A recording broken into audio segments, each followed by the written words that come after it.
Marcos. Let's get out the way real quick. I'm not going to hold y'all too long. Basically, this is the Quran. This is like the Christians, they believe in the Old Testament and the New Testament. We Muslims like to say this is the final testament. That God, there's one God. We believe that He sent messengers over time and with different messages. And this is the final message sent to the Prophet Muhammad, which is the Quran. And it basically, everything what you want to know about Islam is in here. It's English translation. Okay. So we're giving out gifts today. Thank you. All right. And we're also asking people, like, what's your faith? Like right now. My faith. I'm a non-denominational Christian. Interesting. Yeah. Okay. And you? I'm just Christian. You're just Christian, okay. Yeah. So go into depth about non-denominational Christian, because as we all know, there's so many types of Christians. Of course. So what made you get away from, I guess, orthodoxy and claim yourself as non-denominational? Well, I think mostly you're just born into it, right? Yeah. You were born into which Christianity? More or less like Protestant. Protestant. It's my church is non-denominational, Yes. but it's more leaning towards Protestant. Yes. And the values behind it are very like. So y'all haven't put up the flags yet? The flags. The rainbow flags? No. Because I know the Protestant, they already put it up. Yeah. Yeah. So go ahead. What made you? What is non-denominational? Explain that to us. Basically, it takes out of all the aspects of Christianity, the orthodoxy of the Catholic faith, right? It takes those all apart, and it's really like, it's just like the... Go by the book? It's the agnostics religion, the Christian religion. Like, there's no... You take apart the Bible as it is, like a... The Gnostics. Agnostic. But I mean that as like a turn of phrase. It's not like purely agnostic, but all of the parts of the Bible are rationalized as like moral stories, not like they literally happened. So it's interesting. It's kind of conflicting because So let me ask you this: you believe in one God? Yes. Okay, so who is Jesus in that? Does He fit into the Godhead as Trinitarians believe? Are you Trinitarian? No, I wouldn't know. So do you believe Jesus was just a man, a messenger? No, he was the Messiah. Yeah, Messiah. Yes. But he was not God. He's just a man. Interesting. We believe that. That's a Muslim belief, actually. Yeah, he was one of the great prophets, right? Yes, that's what we believe. We believe that God, which is in Arabic, means Allah. Yes. It means the God. Mm-hmm. We believe Allah, there's one creator, that there is no partnership in his Godship. Like the idea that God had a son, there's a Holy Spirit, they're all one in union, co-equal, co-eternal. This, what they call the Nicene Creed in 325. This is blasphemous. We don't believe in this at all. We believe there's one God, the God of Abraham, the God of Moses, the God of Noah, Moses, Jesus, even Prophet Muhammad, and that He sent these messengers with a message. And Jesus was just another messenger like the other. Like how you said, He was one of the greatest messengers. He's one of the top 5 in the Quran, in the Islamic belief. In the Quran, they call them Ulul Azm min al-Rusul, one of the best of the messengers. Him, Noah, Moses, Prophet Abraham, and Prophet Muhammad. So we hold Jesus in a high esteem. We believe that He raised the dead with God's permission only. He did all the miracles that you know of only with God's permission, not from His own power. Of course. We believe that He was born from the Virgin Mary. We believe in all of this. Okay. But we believe He's not God, as in He's a creator. Even in the Bible, you see a lot of phrases that say, the Father is greater than I. For example, no one knows the hour, not the Son, nor the angels in heaven, only the Father. Of course. There's a lot of even verses in the Bible that show that Jesus was just a man, not a God. So what would you have to say about the Islamic belief?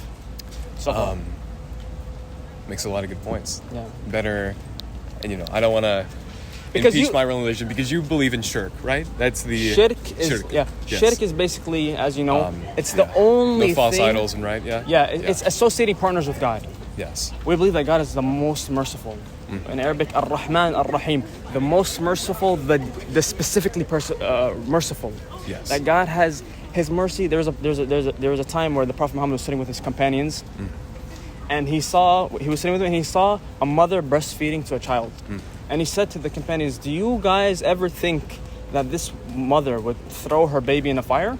They were like, "No way!" Like even us thinking, like a mother would never do that. Of course. Like the baby's everything to her. Like she'll put her life before the baby's life. He said that by Allah, by God, God loves us, the humans, His slaves, more than the mother loves the child. This shows how so merciful God is. And that basically, what were we talking about? Shirk, yeah. Shirk is basically associating partners. We say that if God created everything, no one helped Him with it, of course.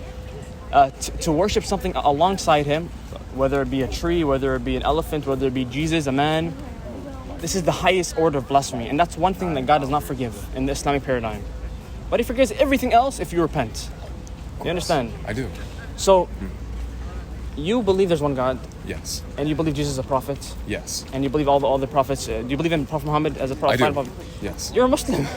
that's I that's just haven't said the Shahada yet. that's literally what a Muslim is. Yeah. You just all you need to do left is literally testify that you're the course. Muslim testimony. Yes. So would you like to do that right now? I couldn't do it, man. Not now. I have to give it some thought. And I have Well- for a good couple of months. Ethan. Yes. My name's Khalid. Nice to meet you. Khalid. Let me tell you something, Ethan. Saying the Shahada is just saying with your tongue what's in your heart. Like, for example, what's your favorite food? I don't know. Pasta. Steak, pasta. This is, yeah. You love pasta. Yes. Say with me, I love pasta. I love pasta. So what you just did there, what we just demonstrated, is you said with your tongue what's in your heart. That's literally what the testimony is. And to become a Muslim, this doesn't mean that now you have to put on some armor, you have to be a perfect Muslim, like pray 5 times. It's step by step. And we say that the best thing for you, my advice, because I love you as a brother, like in humanity, Of course. I want the best for you. This is why we come out here, we give da'wah, we give Qur'ans. The idea is that you become Muslim, everything from your past is erased. All the bad deeds, all your sins are erased, and now you're in the fold of Islam. You have 2 billion brothers and sisters around you, and at this point, if you die right now, you will enter heaven because you have no sins and you only have the good deeds left. Of course. So we say that you start by testifying you're a Muslim, and then you do more research. I'm not saying that you need to be the perfect person, no. But say with your tongue what's in your heart, and do more research. Do you understand? I do. So you believe on God, you believe Prophet Muhammad, you're a Muslim. I really encourage you to. But I'm And not I gonna force will, you. and I'll seriously consider it. I really Of encourage you. course. Yeah. So read up the Quran. I feel like you already know what's the truth. You just need some time. And I'd like to push you, but you do your own time, no problem. Of course. Thank you. And do you have anything else you would like to add? No. Do you believe with everything that Ethan said? For the most part, yeah. Really? Oh, interesting. So you're a Muslim as well? We have Muslims today, bro. I'm not Muslim. Why you're not Muslim? Tell me why. Wait. Never mind. I'm saying you have the belief as Ethan, right? Or do you have something else? I've always I've never really thought about it in a super technical way like that. Yeah. Like I've always. No, I'm just making it clear that what y'all believe is the Islamic belief. You understand? Yeah. I'm telling you, what you guys believe is what we believe. That's what I'm saying. Growing up, I was always told just to do right by God's will, and Yeah. just do good things Yeah. and work hard And that's a beautiful message. just, If you know, like for example, the Quran is the direct speech of God, of Allah. This is just an English translation. This is not the Quran. The Quran is the Arabic. It's the preserved text. As y'all know, the New Bible, the New Testament, half of the authors we don't even know who they are. They're anonymous. Like even the book of Hebrews. If you look in the study Bibles, the author is anonymous. You're literally putting your faith into something. You're putting your salvation onto something that were written by people according to people. Not them, not according to John, according to Mark. It's not them. It's not those people that you think wrote them, as in the disciples. No, it's not them. And you know this. So we're saying that this is the direct word of God, that the message was sent from the angel Gabriel, and it was said orally to the Prophet Muhammad. We have oral tradition, a memorization tradition. Yes. And the Prophet Muhammad gave it to the companions, which transmitted it over and over and over until we have it here today. We have, I think, over 20 million Muslims that memorize the Quran cover to cover in Arabic, ranging from 2-year-olds all the way till 100 years old. So it's a miracle in and of itself. Yeah, and you were saying, sorry to cut you off. Growing up, I was always just told to do Just good follow, things and just follow the rules and Have faith, basically. Yeah, have faith, and then just be nice to one another. That's really just what I've kind of lived by. So what's the pivotal thing that made you guys kind of not accept that Jesus is God? Basically my question. Because I just spoke to a Christian brother right here, brother in humanity, and basically gave him the argument that God knows everything, because God knows everything, Of course. and that Jesus in the Bible, he didn't know everything, and that how can Jesus be God? And he basically did not want to accept it, even though he read it with his own eyes that Jesus did not know the hour. Therefore, how can Jesus be God? And he went away. So basically, what's special about you guys that you guys saw this and you pushed that idea away? So when it comes down to it, right, and I said you're born into it, you then just learn to fear God and then not accept the truths of the written word. Of course. Because like you said, this is an oral tradition. Yes. And if I can bring a little bit of history into it, Yeah. the Bible as we know it has been severely adulterated by the Roman Catholic Church. Even course. all doctrines of Christianity have had this, even the book that is upon the words of other people Yes. has been altered then by the church Yes. in hindsight and retrospect, and they have essentially retconned the original word, the Yes. written word. Yes. So what it took for me to you said to accept, now to question, Yes. was the fact that last year on my birthday Ramadan started, Yes. March 22nd. Yes. And Wow, okay, yes, good. right? Isn't that incredible? But Yeah. and then I started to look more wholly at the Islamic teachings, and I was I'm on the fence, and I'm still on the fence now, but I'm leaning in favor of. I know what you mean, bro. Yes. I know exactly what you mean. So let me ask you this. Do you have any questions, anything besides that little that's holding you back that you want to ask that maybe I could clarify to you? Or is everything clear to you? I think everything is mostly clear to me. It's just my decision. I'll tell you what. You know everything and you have the truth and the falsehood. I'm telling you, what's holding you back is the devil, is the shaitan. Yeah. There's a story in the Quran, even I think it's mentioned in the Jewish books or in the Christian books, Yeah. about how the devil works. It's so disgusting. It's so crazy how he works. Yeah. There was a story about the devil. There was a story about this big sheikh, like pastor, big like scholar of the Yes. Christian faith. And basically there was a story about 3 brothers and a sister. The 3 brothers, they went to war and they left the sister with this godly man, this priest. And they told him, we're going to war, you know what I mean? We trust you, we'll leave the girl with you. She's a very young girl. And you take care of her until we come back. And basically, this is a good man. This is a man that spent all his day worshiping God.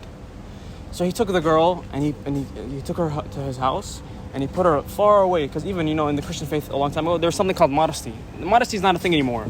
Even like when you look at the depictions of Mary, she used to wear hijab. You know what I mean? Yeah. They used to wear like abayas like back in the day. It was modest.